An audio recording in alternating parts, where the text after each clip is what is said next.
সুপ্রিয় দর্শক আসসালামু আলাইকুম সবাইকে স্বাগতম জানাচ্ছি নতুন আইটি রেসিপি দেখার জন্য।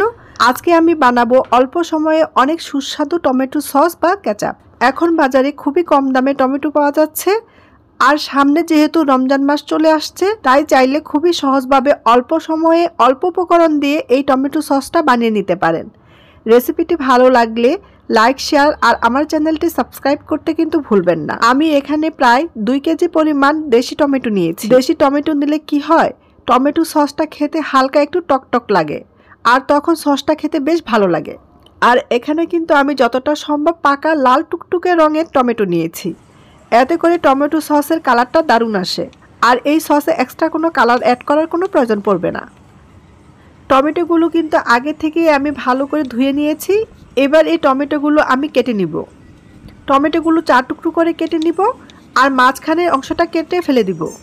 এই টমেটো খুব বেশি কুচি করে কাটার কোনো দরকার নেই, কারণ সিদ্ধ করার পর ব্লেন্ডারে ব্লেন্ড করে নিব। আমার সবগুলো টমেটো কাটা হয়ে গেছে। এবার টমেটোগুলো সিদ্ধ করে নিব। এখানে চুলায় একটা কড়াই বসিয়ে দিয়ে টমেটোর টুকরোগুলো দিয়ে দিচ্ছি। টমেটোর সাথে দিয়ে দিচ্ছি কিছুটা পেঁয়াজ কুচি, দিয়ে দিচ্ছি হাফ তেজপাতা, 2টা লবঙ্গ, 2 টুকরো দারচিনি আর 8-10টা গোলমরিচ, আর দিয়ে দিচ্ছি হাফ ইঞ্চি পরিমাণ আদা কুচি, 5-6টা রসুন কোয়া। সবশেষে দিয়ে দিচ্ছি স্বাদ মতো লবণ। এবার সব কিছু নেড়েচেড়ে মিশিয়ে নিব। সব কিছু নেড়েচেড়ে মিশিয়ে নিয়ে মিডিয়াম হিটে জাল করে নিব। এখানে আমি কিন্তু কোনো প্রকার পানি দেইনি। এই টমেটো থেকে বের হওয়া পানিতেই টমেটোগুলো সুন্দর মতো সিদ্ধ হয়ে যাবে। টমেটোগুলো সুন্দর মতো সিদ্ধ হয়ে গেছে। এবার চুলা থেকে নামিয়ে একটা ঝাঁঝরিতে কিছুক্ষণের জন্য রেখে দিব। এখানে ছাঁকনিতে রাখার কারণ হলো টমেটোটা ঠান্ডা হতে হতে টমেটোতে যে এক্সট্রা পানি বের হয়েছে তা ঝরে যাবে। এতে করে সুবিধা কি হবে জানেন, টমেটোতে অতিরিক্ত পানি থাকলে অনেকটা সময় ধরে নেড়েচেড়ে শুকাতে হয়। আর এভাবে পানি ঝরিয়ে নিলে যারা এলপি গ্যাস ব্যবহার করেন বা ইন্ডাকশন ব্যবহার করেন, তাদের জন্য একটু গ্যাস বা কারেন্ট বিল সাশ্রয় হয়। আর অল্প সময়ে ঝটপট সসটা রেডিও হয়ে যায়, খুব সময় ধরে জাল করতে হয় না। ফিরে আসলাম আধা ঘন্টা পর। দেখুন পানিটা ঝরে কতটুকু হয়ে গেছে। এবার এর থেকে তেজপাতা, দারচিনি ও লবঙ্গটা তুলে ফেলে দিব, আর গোলমরিচগুলো রেখে দিব। আর দেখুন কতটা পানি বের হয়েছে। এই পানিটা ফেলে না দিয়ে আপনারা চাইলে স্যুপ রান্নাতে ব্যবহার করতে পারেন, আবার চাইলে পানির পরিবর্তে নুডলস পাস্তাতেও ব্যবহার করতে পারেন। এবার এগুলো ব্লেন্ডারে ব্লেন্ড করে নিব। দেখুন টমেটো সিদ্ধটা আমি ব্লেন্ডারে ব্লেন্ড করে নিয়েছি। এই টমেটো পেস্টটা সুন্দর মতো ব্লেন্ড হয়েছে। তারপরে কিন্তু এই মিশ্রণটা অবশ্যই চেলে নিতে হবে। এবার ব্লেন্ড করে নেওয়া টমেটোর মিশ্রণটা ছেঁকে নেওয়ার পালা। এই জন্য একটা ভুলের মধ্যে স্ট্যানার নিয়ে এর মধ্যে ব্লেন্ড করে নেওয়া টমেটোর মিশ্রণটা ঢেলে ছেঁকে নিব।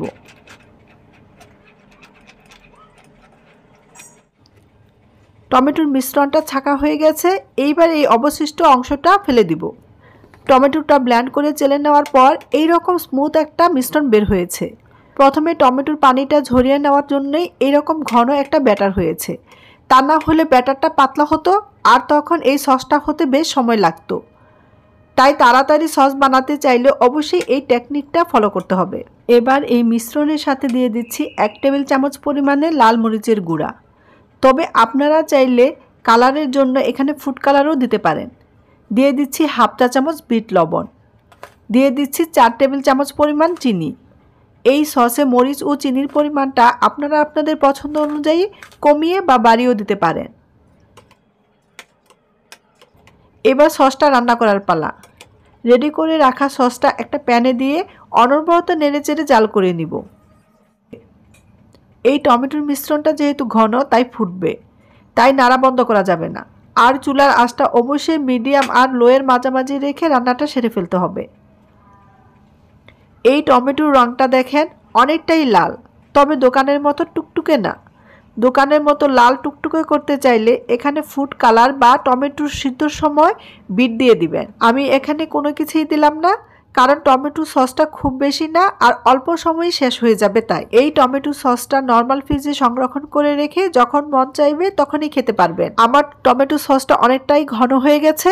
এবার এর মধ্যে একটা মিশ্রণ অ্যাড করব। আমি এখানে 2 টেবিল চামচ কর্নফ্লাওয়ার নিচ্ছি, আর এই কর্নফ্লাওয়ারটা গোলানোর জন্য এখানে কিন্তু আমি কোনো পানি ব্যবহার করব না। এখানে দিয়ে দিচ্ছি ভিনেগার বা সাদা সিরকা 3 টেবিল চামচ পরিমাণ। এই ভিনেগার বা সাদা সিরকা দেওয়ার জন্য টমেটো সসটা সহজে নষ্ট হবে না আর দীর্ঘদিন সংরক্ষণ করেও খাওয়া যাবে।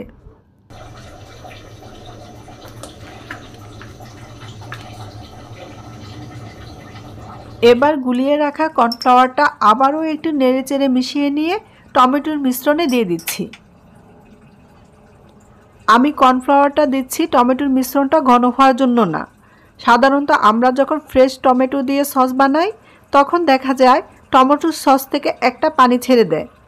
সেই পানিটা যাতে না ছেড়ে দেয় সেই জন্যই এই কর্নফ্লাওয়ারটা ব্যবহার করছি। কর্নফ্লাওয়ারটা দিয়ে ভালো করে নেড়েচেড়ে মিশিয়ে নিয়ে 3 থেকে 4 মিনিট রান্না করলেই কিন্তু হয়ে যাবে অনেক মজার টমেটো সস। আমি সবসময় চেষ্টা করি সহজ পদ্ধতির অল্প উপকরণের ঘরোয়াভাবে তৈরি মজার মজার রান্না আপনাদের সাথে শেয়ার করতে।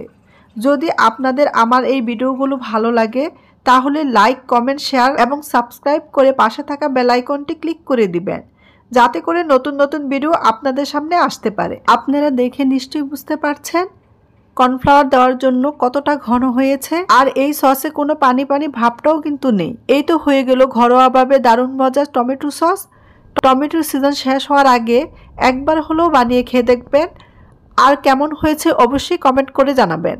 আজ এখানেই রাখছি। সবাই ভালো থাকবেন, সুস্থ থাকবেন। আল্লাহ হাফেজ।